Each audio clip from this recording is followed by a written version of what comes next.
هي في جنبي مقبرة. ويلكم تو فرنش. هذا هو الهوستل يا جماعة الخير. لازم نرجع الأمانة. نسيت الجاكيت، الحمد لله ما انحرقت. من هون بدي اروح. وقعت حجة وراي يا جماعة الخير المصمم خير. بين اخو الشليتي بس من هون مش هتحرك البرج من محله. السلام عليكم يا جماعة الخير، كيفكم؟ إن شاء الله بخير. هذا المقطع جهزته طول معي كتير لحتى أنزله، بعتذر على هذا الشيء. المقطع كتير طويل، حاولت أختصر فيه كتير. ما قدرت أمسح أكثر من هيك، ما فيه هالمعلومات الكتيرة، بس إن شاء الله شوي شوي بنضيف نعود معلومات عن البلد اللي بنزوره وكل شيء. تعذبت شوي بمونتاج الفيديو بسبب إنه عندي أنا أيباد قديم شوي، فما بيساعدني شوي على المونتاج. كنت عم بمنتج على التليفون، بس التليفون كمان ما تحمل. رحلة فرنسا كلياتها هي طويلة كتير، فرح أحاول أنزلها على 3 أجزاء. الجزء الأول رح يكون شوي الأطول، بس الجزئين اللي كمان رح ينزلوا رح يكونوا أقصر. رح أحاول أقصرهم بقدر المستطاع. لا تنسونا من الاشتراك وتفعيل زر الجرس، هذا الشيء بيشجعني وبيدعمني كتير. وإن شاء الله مشاهدة ممتعة.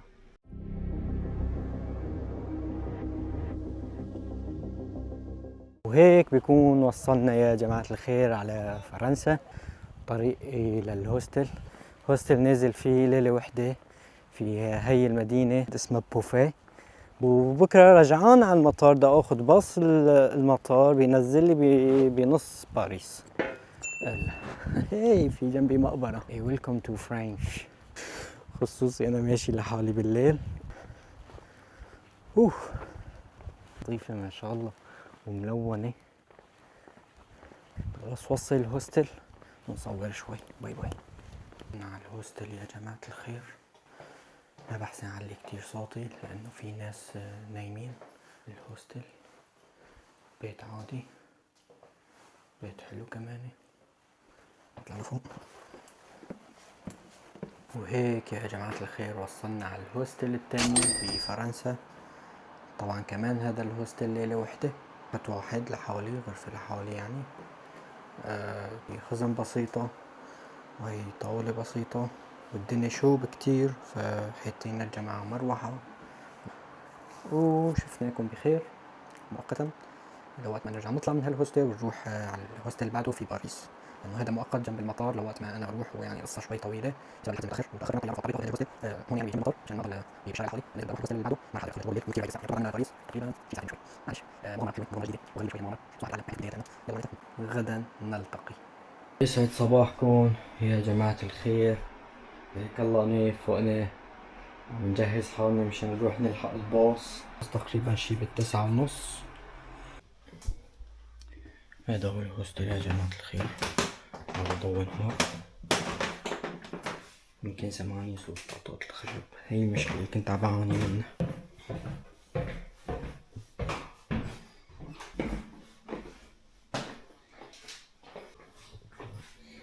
لازم نرجع الأمانة.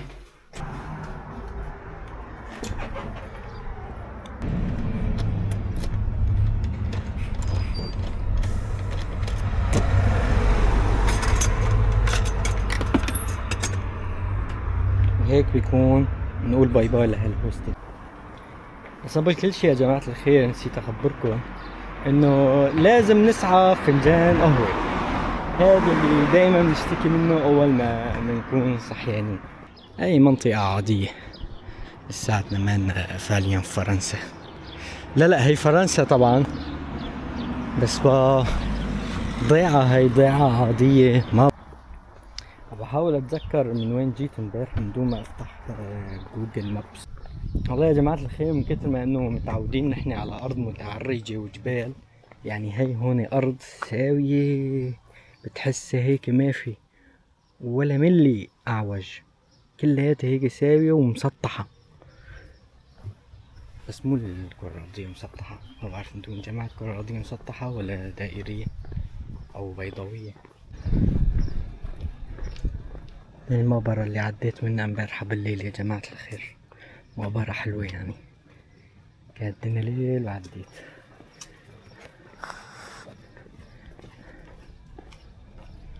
بس أنيقة كتير المقبرة. هون متعودين يقولوا بونجور، قمت لها هلو بدل بونجور يا فرنش. بونجور. عناء نحصل على كوفي قهوة الحمد لله لقينا. بس قلنا بنجرب القهوة الفرنسية، طلع في عندهم هيك نوع قهوة على وشها كريمة يعني، مع طبعا القروصة الشهيرة.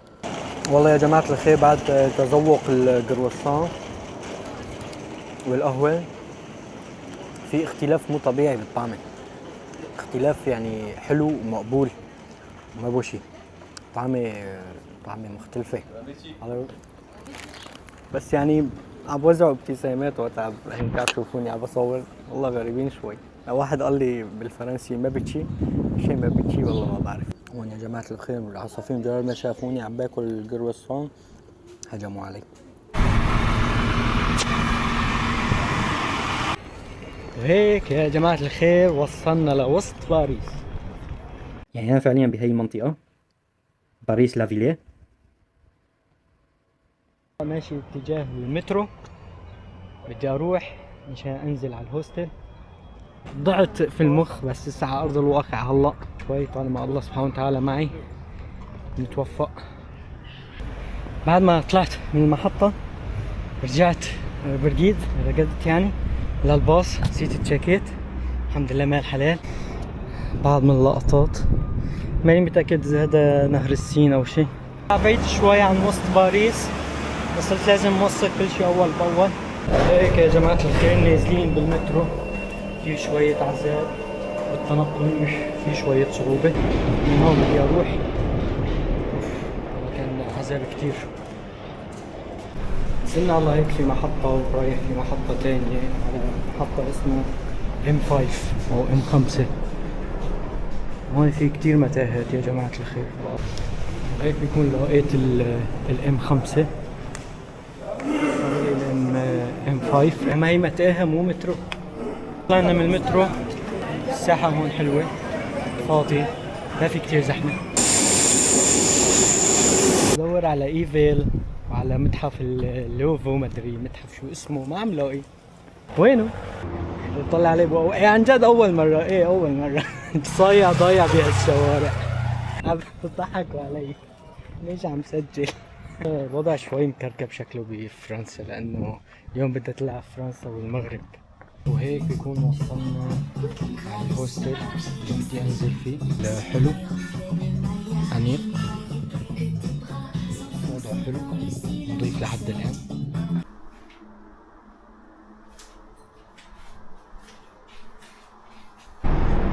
وهيك يا جماعة الخير وصلنا على الهوستل. عندي فرق طيارات. الهوستل نزل فيه طابق سابع حلو أول شي. هاي فرنسا من هون هيك على عيني حلوة. هون في شي كنيسة أو شي قديمة. شو قصة الطيارات ما بعرف. وصلنا على الهوستل، ريحنا شوي وتروشنا، أخذنا دش وطلعنا قلنا لحالنا ناكل لقمة تفاحة حاليا بتكفي. لا على حظي طيارات، ان شاء الله ما يكون مبين على الصوت كتير مسموع. طيارات رايحة طيارات جاي، شو في اليوم ما بعرف. بس فرنسا هاي فاجباري يكون في طيارات رايحة جاي. رايح ارجع اخذ مترو كتير قصير تقريبا لنص البلد، بوصلني لمتحف لوفو وللبرج، برج ايفل. وهيك يا جماعة الخير طلعت من طرف من المترو، طلعت وصلني على هالمنطقة. اسم الكنيسة سانت أوستاش، ما يكون شايفينه. كانت هلاني عم بتطنطن. هلا وين بدي اروح بالضبط ما بعرف. نفتل هيك من هون، بس اعتقد طريقنا هيك من هون مزبوط. برج المصدي، برج ايفل. نشوف ان شاء الله لوين بيوصلنا. بس حلوة الكنيسة، الزخرفة اللي فيها يا جماعة الخير. هدول مصبات مي، مزريب مثل ما احنا بنسميه، بس الجو نار يا جماعة الخير. اروح هلا اني ادور على متحف اللوفر او اللوفر، ولنشوف نقدر نوصل. والله هذا مو باب الرئيسي بس الزخرفة فيه حلوة، شكله في حديقة. والله راح اوقف مكان في شوي ادور على هذا متحف اللوفر. انا من حقي اتفاجئ وهيك انبهر، انا من زمان كتير مو شايف يعني مناظر المباني الحلوة القديمة المزخرفة، يعني مثل هيك مباني انا هدول كلياتها من زمان مو شايفها. يمكن في هيك شي عنا في بلادنا بسوريا بس مو كتير، يعني ما بنقدر نقارن. يعني هات الخير المباني لحالها بتحكي قصة الجمال. بس اوف شو ها، بدنا نقول اوف كتير. وقعت حجة وراي فرنسية، بقولكم انه نقول كتير واو من الجمال والمناظر والزخرفة والقصص. شوفوا يا جماعة الخير، عظمة الأعمار أحلام. حتى هيك المبنى هذا جاي هيك منحني ما شاء الله. حتى هذا كمان جاي هاد شيء جميل. المهم نكمل على اللوفر.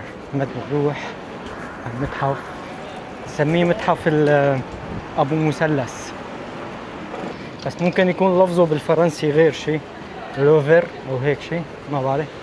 وهم نشوف هيك واحنا رايحين على اللوفر.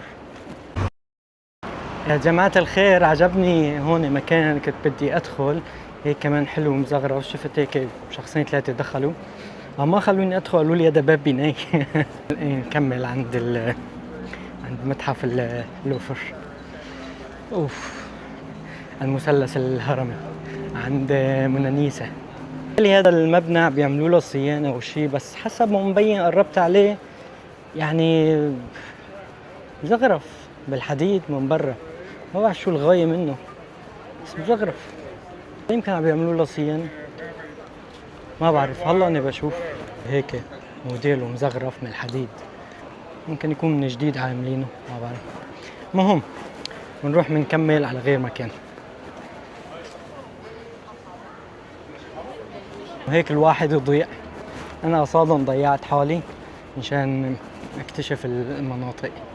ما شاء الله هو كله عندي انا اكتشاف. جزء من المتحف هذا اللوفر، والمثلث هذاك هو الحديقة تبعيته او جزء منه، فاعتقد وصلت مكان معين. القناطر صايرة هيك على جنب يا جماعة الخير، كيف بالترتيب ورا بعض. لفوا لعندي شوي.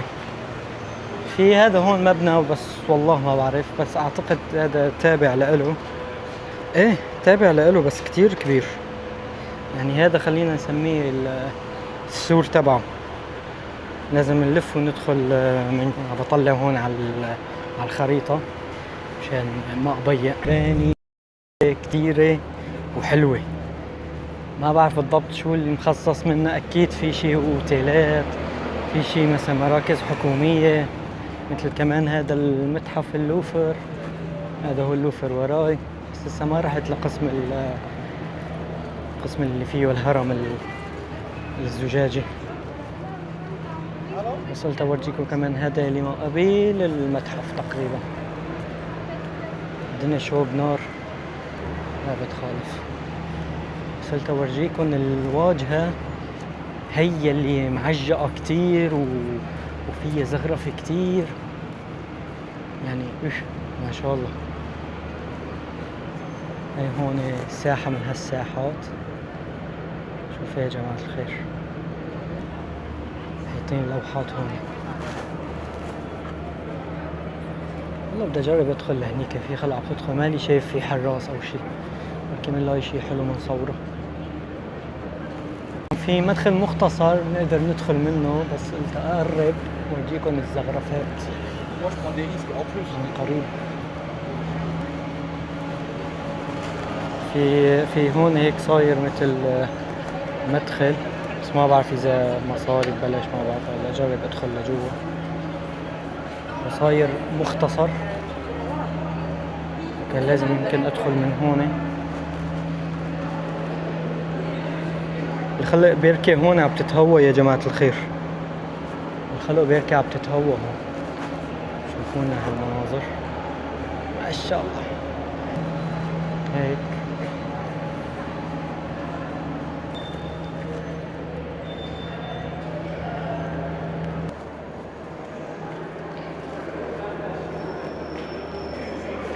من بداية الدخول للمتحف، أو بس لساحة المتحف يا جماعة الخير. شوفوا هيك.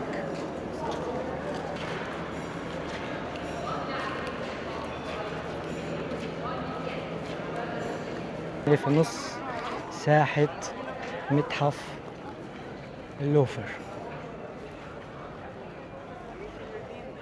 مع المثلثات الغريبة العجيبة.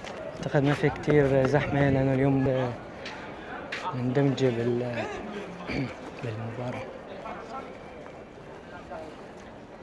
لازم يكون في هون نافورات مي، بس دائما كالعادة حظي مو مشغلين شي حاليا. وهي في نص الساحة. شلون بالله؟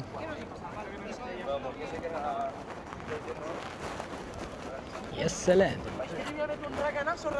هيك زبطت والله. حيطة النظارة هون مع بعضها. هذا الهرم الأكبر، هذا الهرم الأصغر. طبعا بكل هرم في لوحة خاصة تضرب عليها الأضوية المدري ايش. حاسس انه المكان يعني قابل فهمتوا علي، يعني ما في امان كتير، يعني ما بعرف. طبعا ما عم نفكر بشي، يعني نشوف ايش في جوا، بركي في شي بدنا نصوره. والله في متحف، انا تفاتح المتحف مو مسكر. بس الصراحة انا مالي من نوع ممكن ادخل على المتحف، ما بعرف، ما اظن. دخلت متحف هداك قصر على اساس ببولندا، بس هلا هي فرنسا، هو لازم هذا اللي ادخل له. اختها بتتصور فقلت ما بدي اقطع لتصويره، هيك هون بتتصور فما بدي اقطع، فمعلش بنستنى شوي. صراحة يا جماعة الخير اكتشفتوا لكم انه في ناس كتير جوا بالمتحف، يعني ما مسكر ولا اشي. موسم الصيف هلا، موسم السياحة، في كتير هلا ناس داخلة طالعة، بس ما بعرف، نسأل على التكلفة. وهي هون كمان قسم تاني، كمان في بشر.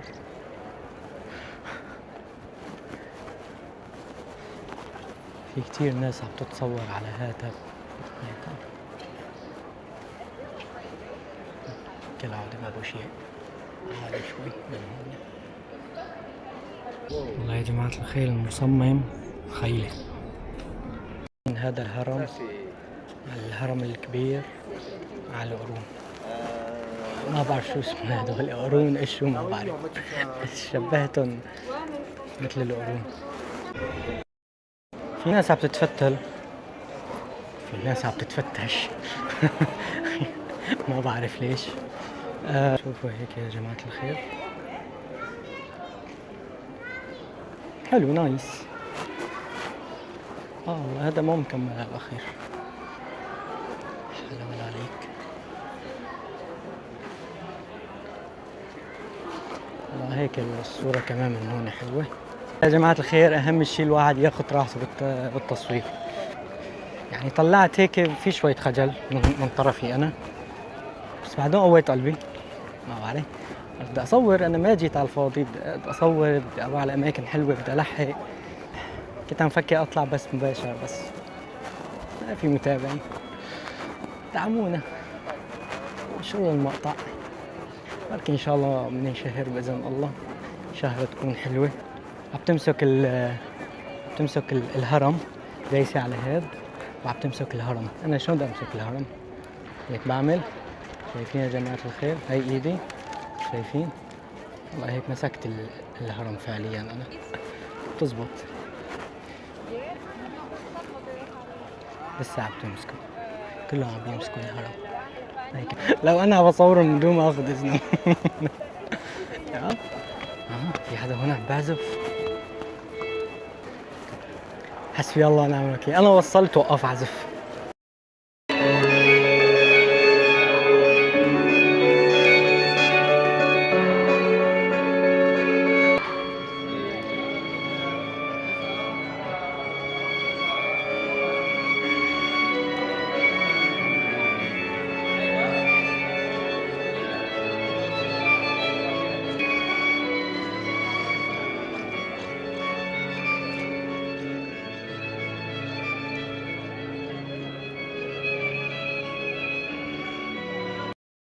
والله هاي الساحة ما بنشبع منها لأنه الهوايات فيها عم بتلعلع. من كتر الشوب يا جماعة الخير. وقلت لكم يا جماعة الخير إنه فرنسا كلياتها متحف، صدقوني. طلعت من طرف تاني من جهة متحف اللوفر، ما بعرف وين وصلني لهون على هالمكان.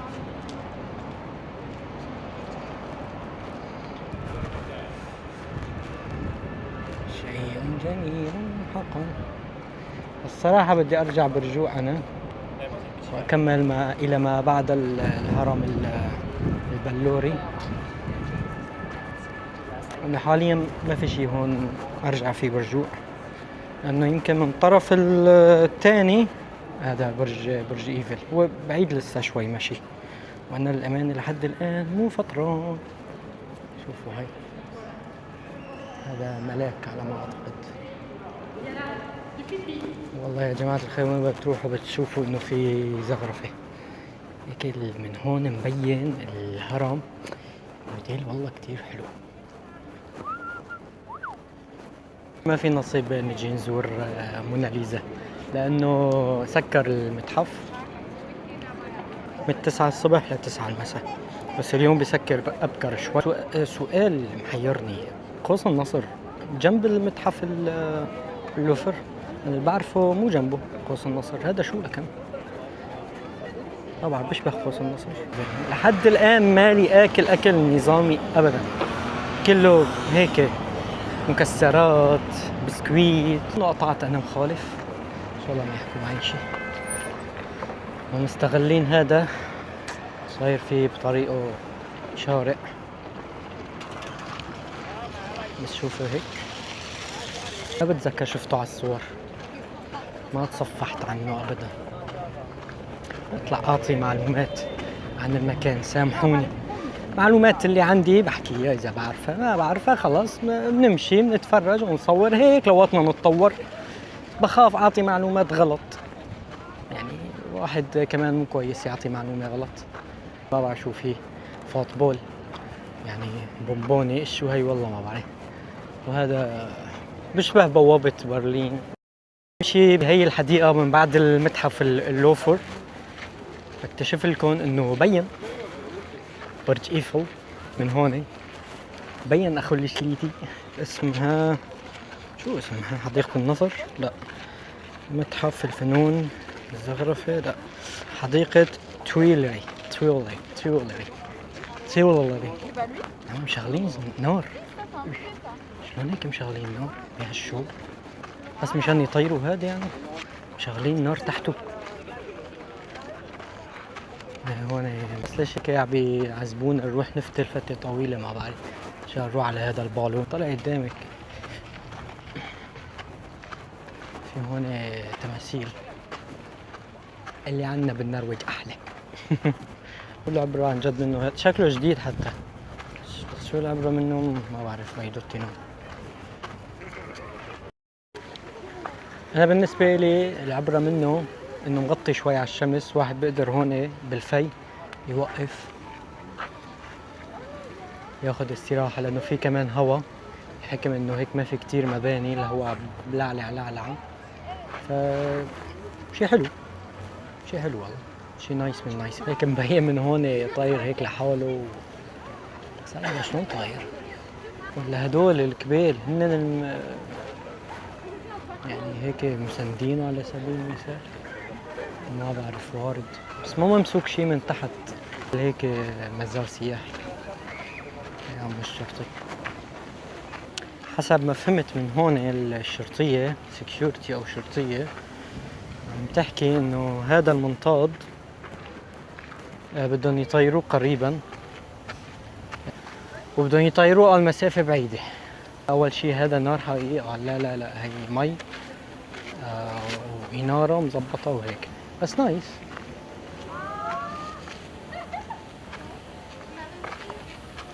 يا جماعة الخير بركة اكتشف هيك بعدي من جنب البركة بشوف في بقلبها سمك حلو.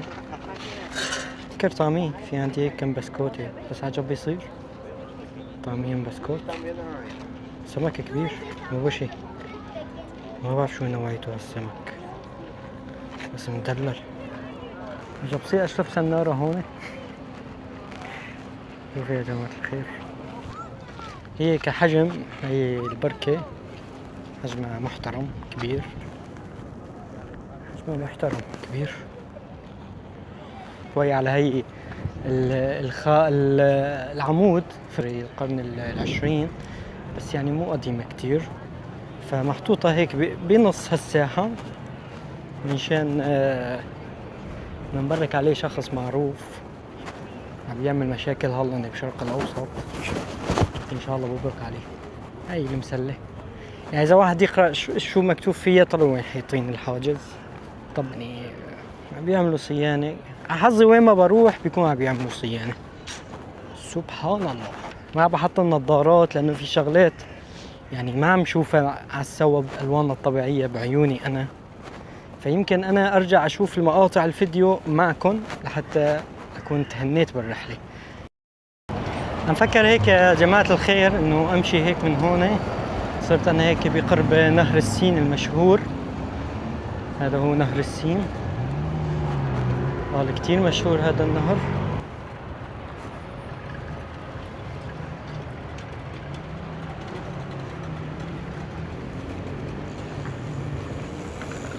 بقطع الشارع عم بالي هذا الزر تبع البوقف الإشارة، طلع هذا زر مساعدة للكبار السن، بيعطي تعليمات مشان قطع الشارع. الغلط طلع فيني وتضحك يا جماعة الخير. نهر السين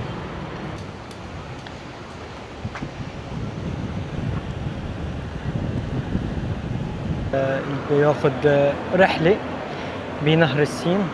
بعرف يمكن أعملها بس مو اليومي حاليا وجهتنا بس لبرج ايفل، نحاول نضل هنيك وسهرانين هنيك هيك لوقت ما تنتهي المباراة. في تمثال صاير على شكل نسر او شي، بس الشمس بوجهي. جسر العشاق ضخم، سيف من ذهب او لون الذهب، ما بعرف شو هذاك قصر.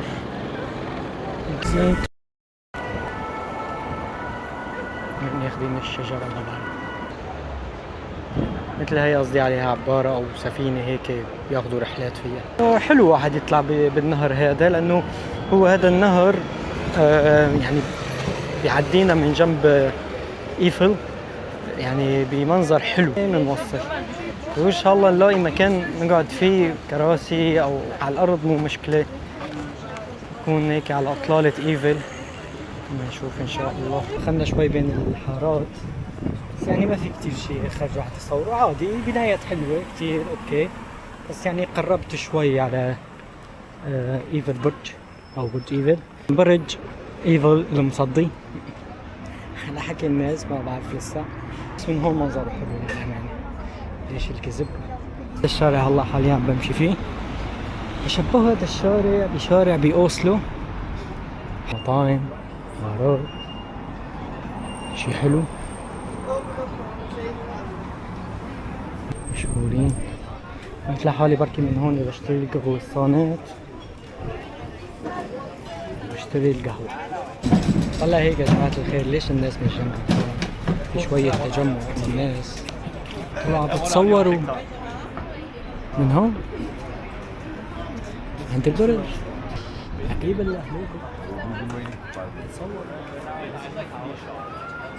لازم ناخذ مصروف على ايفل برج او برج ايفل. هاي من حوالين البرج، طبعا هو بيقولوا انه من بعيد منظره احلى.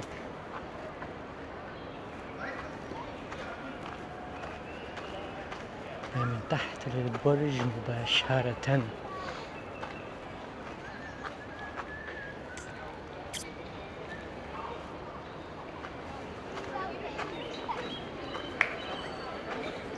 هي التجمعات اللي كان قصدي عليها، واحد يبرك هون ويتمدد، يجيب القهوة تبعيته والطعام تبعه والقروصان والقهوة وكل شيء كل شيء، ويقعد هون ويتشمس ويتصبح ويتمسى. دخولية بس مجانية، يعني أنا بالي بمصاري بس مو لفوق، لفوق تكلفة تانية ما بعرف كيف. بس هي هون تقريبا أنا عند البرج يا جماعة الخير.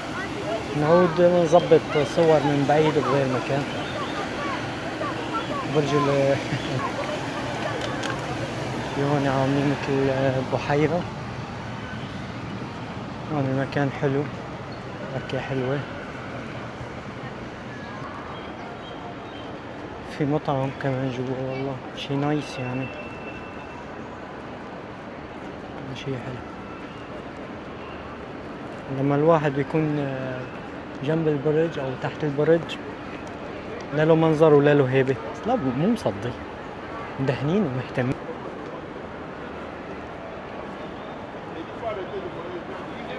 هيك يا جماعة الخير من تحت البرج.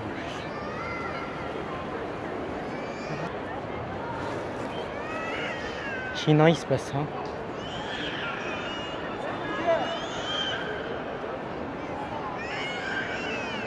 بدي احاول اسأل عشان التكلفة لفوق الطلعة ان شاء الله تكون مجانية، عشان تكون الإطلالة من فوق حلوة. شوفوا يا جماعة الخير كل شي مزخرف. تيكت إذا واحد بده يشتريه حصرا بس للطابق الثاني، يبروك يدخل على المطاعم. في هون مطاعم، القمة مغلق. بدأ بناؤه في 28 يناير 1887 واكتمل بالكامل في 31 مارس 1889. استغرق بناؤه 2 وشهرين و5 أيام فقط. بناه المهندس الشهير غوستاف إيفل بالتعاون مع المهندسين موريس كوشلان وإيميل نوغير. بني كمدخل قوسي مميز لمعرض العالمي في باريس احتفالا بالذكرى المئوية للثورة الفرنسية. تم تجميع أكثر من 18,000 قطعة حديد باستخدام 2.5 مليون مسمار. حديد مستعمل بدغ آيون عالي الجودة، وتم تصنيعه وجلبه من مصانع الحديد في مدينة بومبي في إقليم لورين شرق فرنسا. طبعا هون يا جماعة الخير في كذا طرف للبرج، من هالزاوية، من هديك الزاوية، بس من عدا هديك الزاوية. هديك الزاوية بس درج. بيقول لك اللي بيجي لهون لازم يطلع لفوق. ما بعرف، نروح نبورد حالنا شوي هيك بالمي الرشاشة، عم بترش مي. أنا الدنيا شوب هيك مع العيلة نتصور. ما بحب ارفع كتير العصاي هيك، بس قلت لحالي بنجربها هيك. كتير طويلة يعني من قدام البرج، وهي هيك من وراء البرج او من نص البرج. تطلع هيك الصورة حلوة. والله انا ليش ما عم بعمل هيك؟ كأنه هيك احلى شوي، تبين وراي اكتر. قلت اقعد شوي هون استراحة بسيطة تحت البرج، وشوية كوفي صحصح فيها. طبعا انا من فطوري مو اكل، اشتريت شي سندويشة سريعة ناكلها لوقت ما نرجع على الهوستل، ونشتري شي نقدر ناكله بس بالهوستل مشان ما نتكلف كتير. هون صعب واحد يعمل اكل شارع يا جماعة الخير، لانه اغلبيته هون يعني مطاعم فخمة شوي يعني. يلا يا جماعة الخير انا بكمل القهوة وبرجع لكم نشوف وين نكمل. هيك يا جماعة الخير بعد ما خلصت استراحتنا رجعنا بلشوا يشغلوا الأضوية، وقررت أطلع بس للطابق الثاني كرمال بس نكسب هلا المنظر. طالما جيت ما راح أجيك اليوم الثاني لهون. نشتري التيكت قررنا نطلع بس على الدرج مو على المصعد. قلت لحالي رياضة مو مشكلة. على برج ايفل الحديد مدهن، والله مدهن، ما في صدي ما في صدي، بس في كتير اماكن، في متاهة جوا هالبرج، يعني لازم نطلع لفوق. هذا هو الدرج نطلع عن طريقه. قلت لحالي عادي نطلع.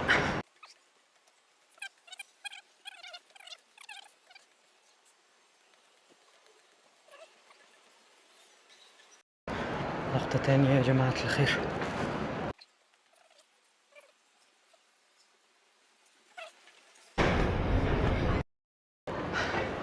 اوف يا جماعة الخير، اعتقد وصلت. اوف اوف بس ما بعرف هذا اين طابق. اوف هيك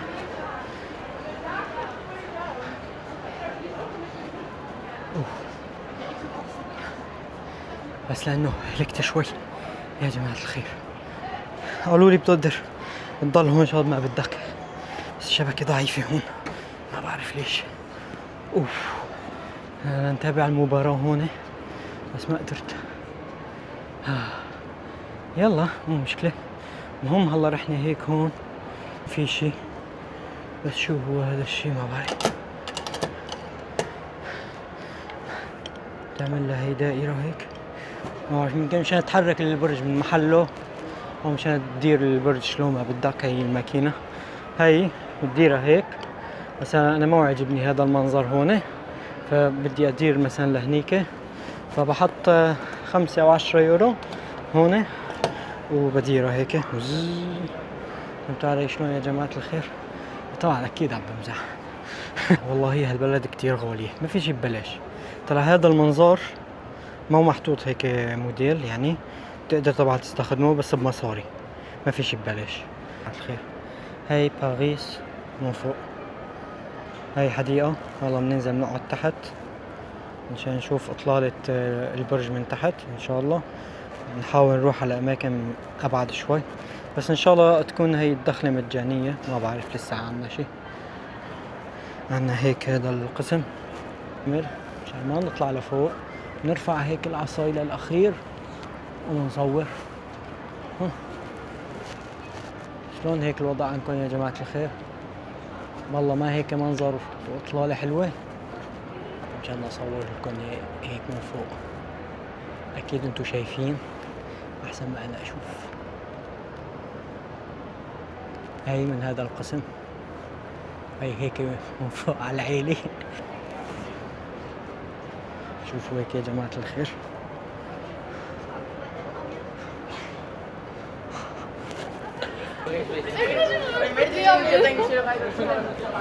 جولة سياحية للأطفال المدرسة. بطلع لفوق وبعمل حالي أجنبي وبطلع، بس في طابق نقدر نطلع عليه.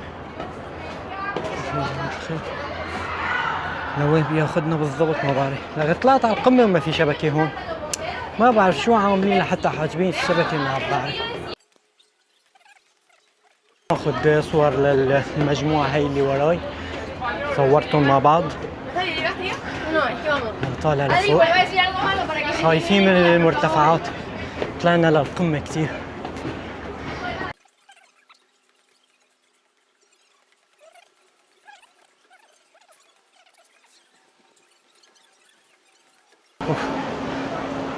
هي القمة طابق تاني، بس كتير كان متعب. القمة لسه لفوق. والله على المدينة، وهي مدينة باريس.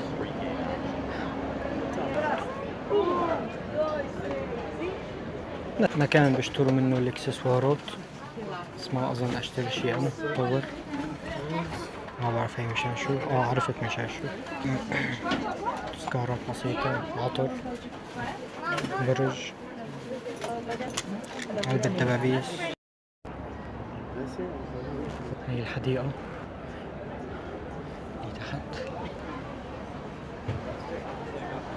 صار الدنيا ليل، الصورة مو كتير واضحة ومو منورة كتير، ما بعرف ليش مقطوع عندهم الكهرباء تقنين، بسه مو كتير عالي، انه يعني طوله عادي من تحت بتشوفه، بس وقت نطلع لفوق والهوا هيك بلعب لعب فينا، فالواحد بيحس انه لا جد عالي والله.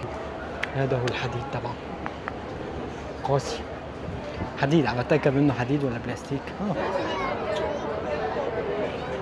ما بعرف هيك يا جماعة الخير فجأة شغلوا هدول ضواوي، بلطفي بشعلوا بطفي حلو.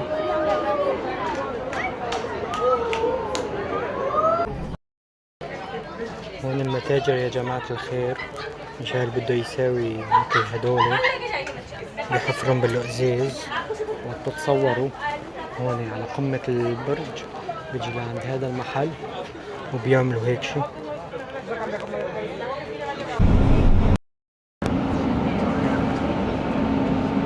نزلنا من فوق من أعلى البرج لتحت، من هون خروج مشان نكون بواجهة الحديقة.